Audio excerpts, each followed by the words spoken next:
Sifat 20 yang kelima.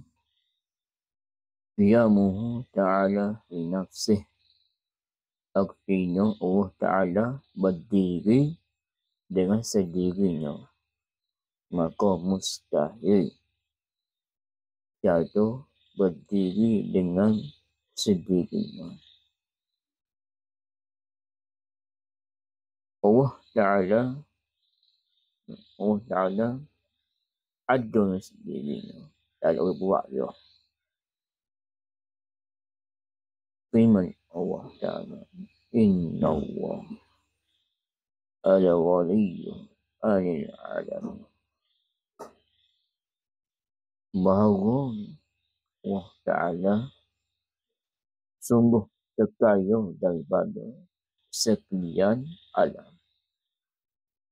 Dan sepatutnya bagi orang mukmin, orang Islam yang beriktikad ia orang mukmin hendaklah menyatakan hajatnya kepada Allah Ta'ala dan fakirnya orang mukmin kepada Allah Ta'ala. Wallahu a'lam bishawab.